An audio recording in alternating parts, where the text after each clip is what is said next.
Welcome to the Spring 2019 Student Presidential Debate. Our candidates are Ross Orrin of the Liberty Party, Alex Kolbeck of the Freedom Party, Rose Kellogg of the Patriot Party, and Isaac Burchell of the Populist Party. Each candidate will have up to a minute to give opening statements. Isaac, we'll start with you. First, I want to thank Mr. Grody for hosting this debate and the students of Brandon Valley for their support in my campaign. The goal of this election is to select a leader with the skills and experience to equip Brandon Valley students for success. For the Populist Party, this means expanding BVHS's range of opportunities and activities, but also keeping students safe and invested in their learning. One of the four candidates on the stage is going to make the most of the presidency and do what is best for all Brandon Valley students. I hope this debate will prove my value as a candidate and expose the dangers behind the policies of my competitors. Thank you. Very good. Alex. My name is Alex Kolbeck. I'm running with my Vice President, Brad Skopcheski of the Freedom Party. I plan on using this time today to show the students of Brandon Valley how our ideas are the best for the students, and the other ideas of our candidates are not as good, and they have serious dangers behind them that I plan to expose. Very good. Rose.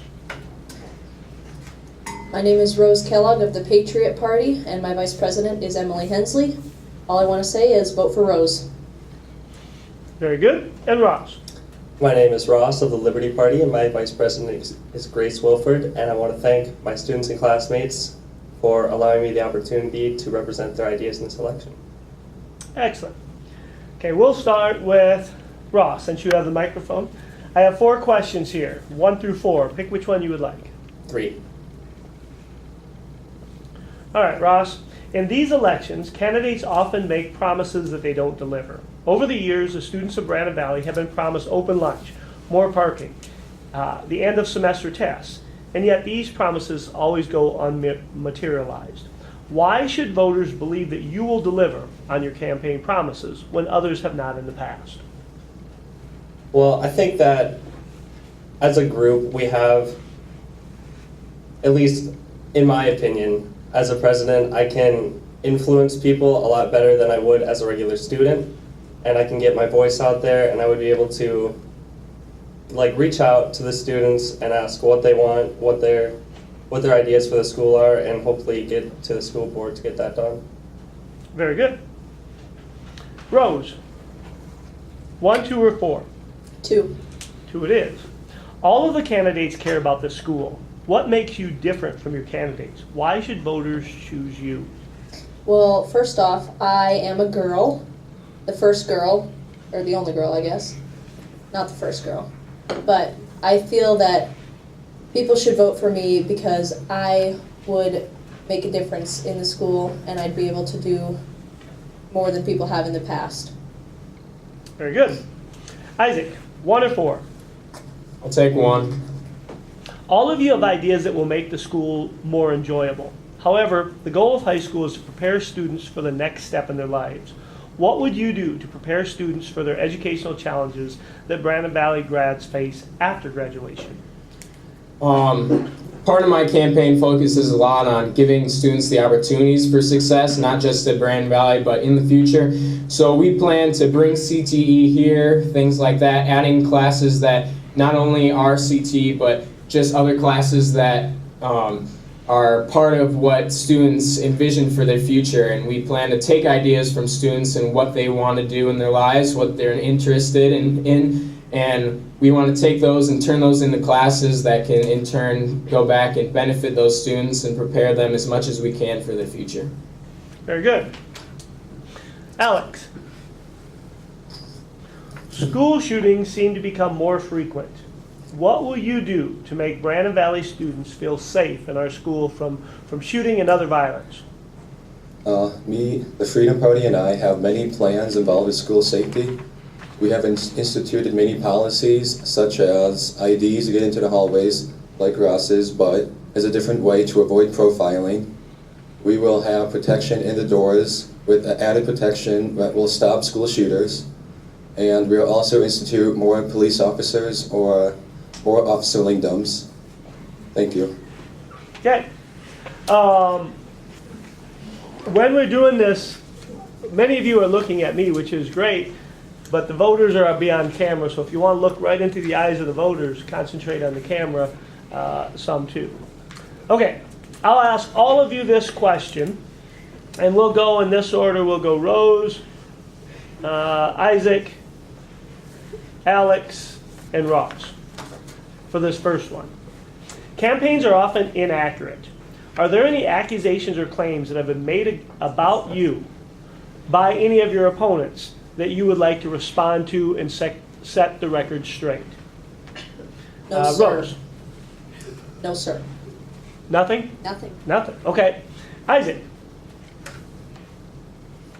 Nobody's really attacked me either, so I guess all my points are pretty good. All right. Alex? I've been attacked numerous times by all the candidates, thoroughly, harshly, and falsely. I do not support obesity. I simply enjoy Taco John's. I do not support the dangerous actions of students in their go-karts. I wish to have the students safely drive the go-karts in a safe environment. And yes, I do believe there are some false accusations, but that is simply how politics are done nowadays, and I'm okay with that. And for myself, I have yet to say an inaccurate claim about my fellow candidates. Nothing in any commercials you made was inaccurate? Not that I can think of at the moment. Okay. Ross, have any incorrect accusations been made against you? Yeah, I wanted to make a clarification on a part of my platform that was the student lounges that's going to be in the library. A lot of people think that those will be in and around the books of the library, but they're actually separate, like little tables or rooms that students can study in. Okay, very good. This one goes to all of you again. Of all the ideas that you have listed on your platform, which one is the best? Which idea would be your highest priority if you were chosen president? I guess the first one that you would implement. So let's start with, Rose, you have the mic. Let's start with you. All right, I said that the most important thing to me is adding an optional home economics class, and I know people have said in the past that we already have a home ec class, but I think my version of it would be different than the one we have right now, because I would implement classes such as, that will go over things such as general organization, time management, and preparations for the future, so like preparing for college and careers that are coming up soon, so people won't feel as stressed about their lives going on. Very good. Isaac. To start, I work with the parking ramp because the freshmen and some of the sophomores really need parking spots right now, and I realize that this is a big problem that's going on, and I don't want you guys to have to walk everywhere from the streets around the school and from across the parking lot. We could actually, if we have the money and we get the finances from the links list online, we'll be able to create a walkway over the top of the road over here, so you guys will have a safe way over the top as well. So we just want to get that safety and those parking spots available to you guys as soon as possible. Very good. Ross, what would be your number one priority? The first one that I would implement would be the school store, which would have various products from the different departments, sports, plays, theater, choir. All the different departments would make their own products, and the funding from that would go to those departments. And so you could represent your own department while also funding it. Very good. And Alex? Our plan to institute the first policy would be the cell phone policy. As you said, it's very hard for presidents to institute many of the policies they talk about, and we feel that the cell phone policy would be the easiest to get the momentum going, and that is about allowing students to have their phone out in class unless the teacher prohibits them, because cell phones now are seen as a destructive tool in a learning environment, but they could be productive, help students be organized, and help students utilize their cell phones in a positive way, such they have not done before. Very good. All right, and again, this question will go to all of you. Ross, I'll let you answer first. You've all had a chance to look at everybody else's platform.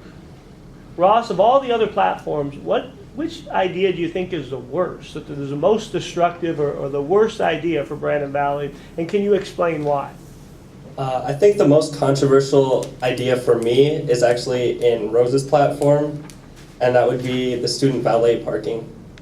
I think putting students behind the wheels of other students' cars is a little dangerous because they've never driven those before, and there's also no protection against theft from those students, as well as there's a lot of students coming into the school in the mornings, and there wouldn't be enough student valets to take care of all of the cars. Rose, would you like to take a moment to defend that? Yes, I would. Well, since you said that the students, it might be dangerous for other students to be behind somebody else's car wheel, I think that that is false, because I think that these students would be trained especially so that they can be able to drive the cars that they need to for valet parking, and it'll be safe. Very good. Alex, which idea do you think is the worst and why? I believe that Ross has the worst idea. I think his idea for the patio on top of the school is very dangerous. It is potentially lethal to many students who would be out there without supervision, potentially. And I do not see how all the students would be able to equally use the patio. Many students do not have a study hall or lunch, so they do not have as much free time to visit the patio. I also think that instituting railings would cost unnecessary money, and teachers should not be required to provide supervision to students who simply want to lounge on top of a roof. Ross, would you like to defend your idea? I would. I think that railings are essential for the students and that we would spend money on their safety. And then in addition to that, we would have, as a part of my platform, we would have another resource officer that would be able to look over that. And the patio would be available to juniors and seniors as well as study hall students with the supervision of the extra resource officer. Okay. Isaac, which idea do you think is the worst? I'm strongly against the ID cards of Ross's platform. I think they would be a great harm to the students and would impact the safety of the students. Those could be easily lost, and a lot of people are just clumsy. I know I've heard many instances of people just losing their student ID cards already, and I mean, I get that, but that's why we don't want to do that, is because we know that you guys sometimes accidentally lose those, and that's understandable, but I want to implant a fingerprint scanner instead, because it's really hard to lose your finger against, losing an ID card. There's a little bit of a difference there, and I guess Alex is kind of stepping up on that idea too, and I don't understand that because I feel like that would just impact the safety of the students in a really negative way. Okay. Ross, they started out going after you, so would you like to defend your idea? I would. Students already are issued ID cards, and the implementation of the ID cards to get into the school would be more of an ease of access for the students, rather than their only way to get into the school, because they could always go to the commons area by the secretaries and press the button to get in. But it would be easier for them if they had their IDs to get in through that way. Okay. And Rose, would you like to talk about what idea you think is the worst? Yeah, I wanted to tell Alex that his idea of putting stoplights and speed bumps in the parking lot is a bad idea. Which way should I hold this? I don't know. I think that it would clog up traffic to have stoplights in the parking lot, and it would cost extra money, and students would also, they could be late to class because they have to stop and wait for others to cross before them, when normally you do one car at a time, and we kind of all know the drill, how to get around the parking lot. And having speed bumps, what if the students are going way too fast and they wreck their cars, or they potentially can injure somebody? Alex, you can respond. I would first like to respond to the speed bump issue. The reason for the speed bump so students do not go too fast and wreck their cars, because they should not be going that fast to wreck their cars. They should be going a slow enough pace that is safe and suitable for their cars.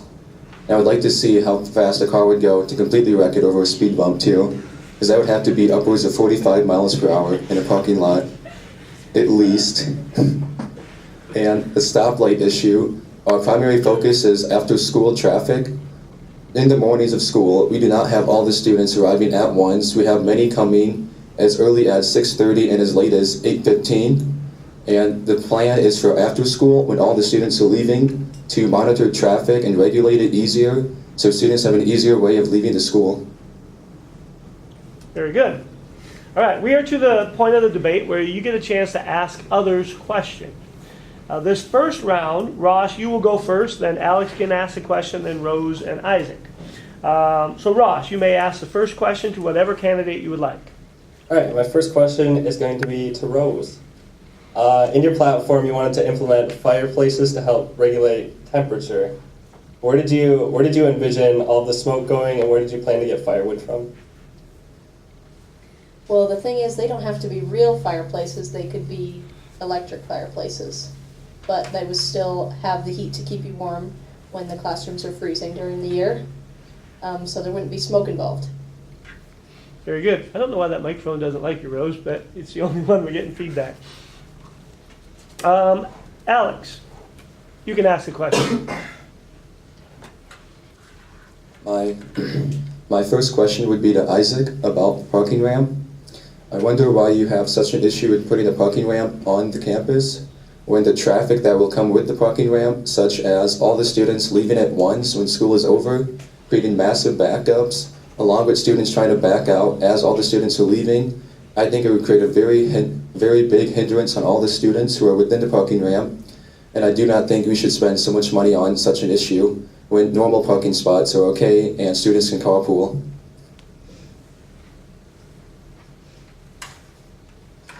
Okay, first of all, parking spots already are not okay. They're not okay. We don't have enough parking spots for everybody. This is an issue that needs to be solved right now. And I see, Alex, that you don't care about the freshmen and sophomores and their parking spots. Well, guess what? They're a part of our school as well, and I want to provide you guys with parking spots. This parking ramp is going to be in the DQ parking lot, where it is right here. That is separate from the rest of the parking spots. The juniors have their own lot, the seniors have their own lot, the sophomores have their own lot, the freshmen have their own lot. We can put that there without causing any more traffic to this area around here. It's not going to be a problem for the rest of the upperclassmen, and we could even take the sophomore parking lot and add another road to the road out there, and we would have more than what we have, 3 entrances and exits to the school right now. We'd have another one right there, and we've got freshmen coming out over here. So it's not going to be an issue if we create more entrances and exits and provide these parking spots. Very good. Rose, you may ask the question. I have a question for Alex. You say you want to allow music and shopping websites during class. Why are you encouraging students to be distracted during class and to not pay attention? Rose, if you want to, go without the speaker and just talk really loud. I apologize. I don't That's understand fine. what's going on. Well, Rose, as you may know, some of our students, well, most of them are actually the smartest in the entire state. We have a huge reputation for being responsible and intellectually encouraging. We believe that our students we believe that our students will be responsible enough to not be distracted within their classrooms, and if they are distracted, it will be taken away. But the majority of them will be responsible young adults. Also, Isaac, insulting me by saying that I do not care about the freshmen or sophomores is one of the greatest insults you could have possibly have said. I'll remember it.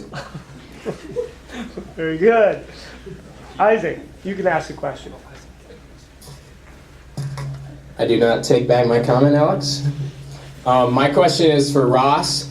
Ross, I talked to you about the ID cards just a second ago, and then you responded with the exact same thing that I said about my fingerprint scanner. My fingerprint scanner does exactly the same thing. It increases the accessibility to the school for the students and provides access other than bothering the secretaries, which I do care about, and they do a great job, and I really appreciate all they've done for allowing students through the school.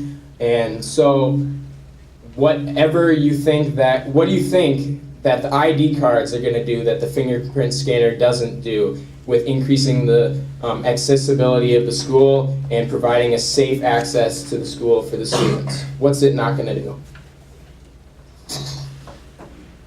I guess it would do everything that the fingerprint scanner would do, but it would be a lot cheaper to implement than having to fingerprint scan all the students and add that. Can I say something about that? We already have all your fingerprints for the lunch line. All the fingerprints are already in. You just translate that. I feel like this isn't a question about my platform, but you're advocating for yours. Maybe it is. Okay. All right, let's do another question here. Rose will let you ask the question first. I probably shouldn't use it, should I? Ooh. I have a question for Isaac. You wanted to put in a swimming pool. Where would you put it? I think that if we start practicing the football team on the turf field, we would have the ability to give the marching band students our practice field already. And sometimes that doesn't work out. I understand that sometimes we're playing soccer games on there now, so a lot of times we're not able to practice on that field, and there are other things going on.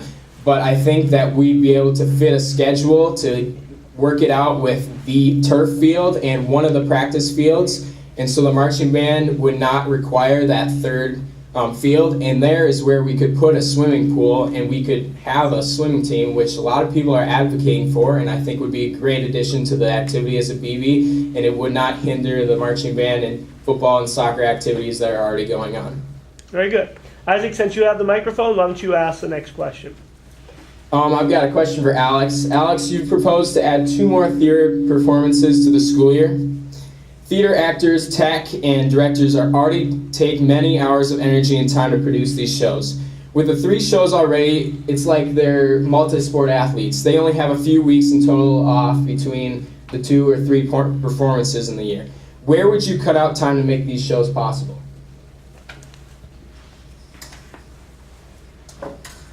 Thank you, Isaac. I wanted to address the theater kids and the theater sports, the 3 sport athletes that you say they are.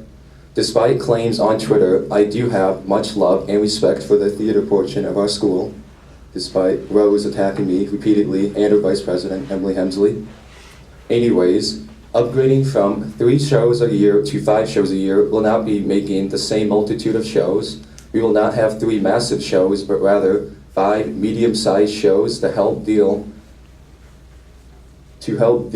with how the students can cope with all the extra work. Thank you. Alex, as long as you have the mic, you might as well ask the next question. I have a question for Rose. You say that the students should have recess in the high school. While I encourage students to be active and physically fit, I do not think they need a recess during the school day. They have a study hall in which they could stretch out or read a book. They have plenty of time after school for physical exercise, and I do not think students would like to choose to spend recess instead of using a credit to graduate. While many candidates before me have proposed the idea of recess, I am thinking that during the school day there should be a break for the students to be able to gather their thoughts again and not think so much about all the stresses going on and the homework they've got to finish, so they could take a break and they could go outside, or they could, like in the spring, they could go outside, or in the winter they could go to the gym and hang out with their friends for a little bit. And I know this might seem the same as a lunch, but like you have the opportunity to go outside and get some fresh air and think about it. Very good. And Ross, you can ask a question. All right. My question is going to be for Alex.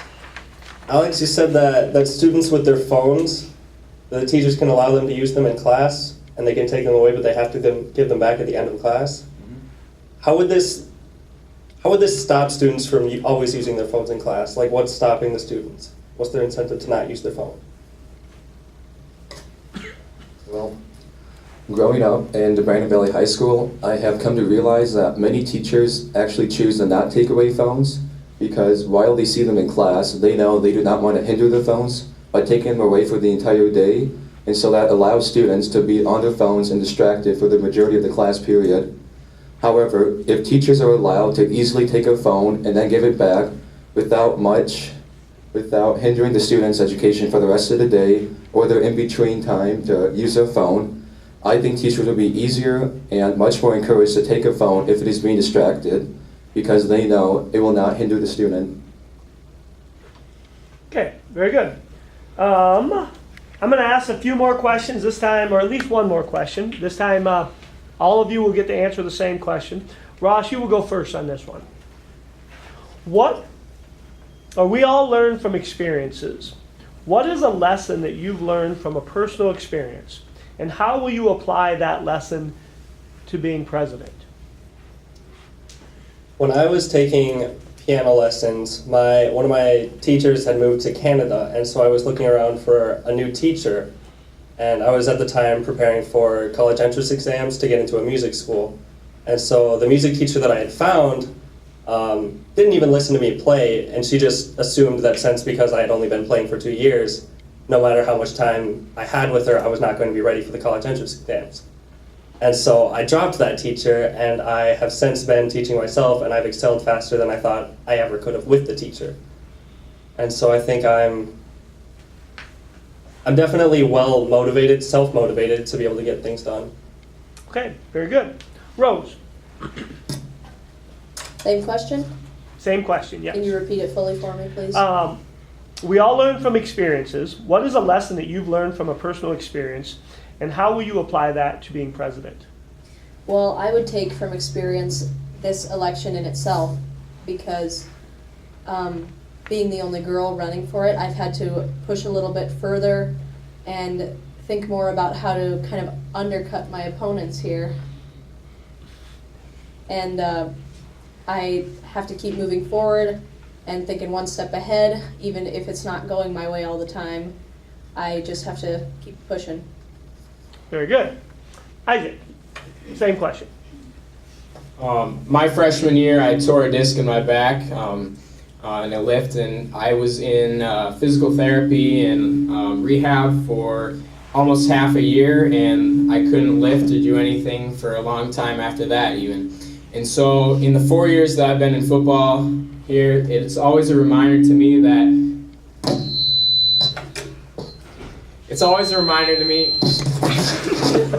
where I've been and things I've struggled with and things that I've overcome, and look what happened to our team this year. I mean, 2 years ago we went to the state championship and we didn't come out with a win, and that just motivated us further, and this year we came out, did our jobs, nobody thought we could take it, and we took that championship. And so when we thought about where we had been and the things we'd overcome, we made things happen. We made success happen, and we brought it home for Brand Valley students.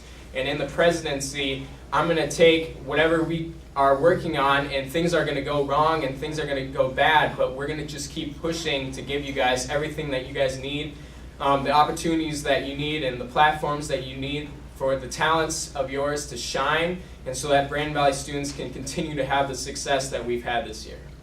Very good. And Alex, same question. See if this works. Well, I personally think that being a president is about being encouraging, being a leader, and kind to everyone. And you should always take time in each moment in your day to reflect upon that and how to learn to be a better person. That being said, I don't know how many students saw me dressing up on Wednesday, but if you missed it, I also dressed up on Thursday. That was because I planned for the debate, and my motto is better safe than sorry. However, I was both safe and sorry for dressing up that I did 2 days in a row. But I am dressed up again on Monday, and I think that just goes to show that as long as you keep preparing for an event, you will be prepared and you will, hopefully, ace the event while looking fine. Very good. I have one more question for all of you. The President of the United States has a song that is played when they enter a room. It's called Hail to the Chief. It's essentially their theme song. What song would you choose to be your personal theme song if you were elected president? And Alex, since you have the mic, let's start with you. I think it would be the song that I played after I won my state champion powerlifting title. Many of you may know it. It is from the show SpongeBob. It is Sweet Victory by, I believe his name is Glenn Isley. I may be wrong, but the name is definitely Sweet Victory. Very good. Ross. All right, for those of you that know AJR, my song would be Birthday Party, because it addresses a lot of political issues that seem kind of innate to a person at birth, like you would just treat a person how you would want to be treated. And so that's a good model to go forward with. as a president. Very good. Rose? I'm gonna have to go with All Star by Smash Mouth because it talks about getting your game on and going out there, and you just gotta do it. And Isaac? Old Town Road, we're gonna ride till we can't no more. All right. We are to the point of the debate where we do our closing statements. We will go in this order. We'll go Rose, Ross, Isaac, and then Alex last. Rose, last chance to address the voters. Please consider me as your president. Ross? I guess I want to thank you, the voters, for their time, because I know you're watching this during team, and that's probably really boring for you, and I'm sorry about that. But I thank you for listening along to what you have, and thank you for your consideration of your vote. Very good. Isaac? My campaign stands for what is best for Brand Valley students. No other candidate will give you more opportunities for success and improve the environment of this great school. The Populist Party is named so because it is the party of all students, all characters, all talents. I ask that any student who is proud to be a Lynx would choose to support me as I uphold the traditions of BVHS and give its students the best high school experience possible. Thank you. Very good. And Alex? Just like Ross, I thank all the students for listening to our opinions and our heated debate. If any students want to keep on listening to our heated debates between the candidates, minus Isaac Burchill, on Twitter we constantly go back and forth. You can find our arguments for hashtag Colbeck4Prez. The 4 is the number 4. And thank you for listening once again. Vote for Colbeck. Very good. And this concludes the 2019 presidential debate.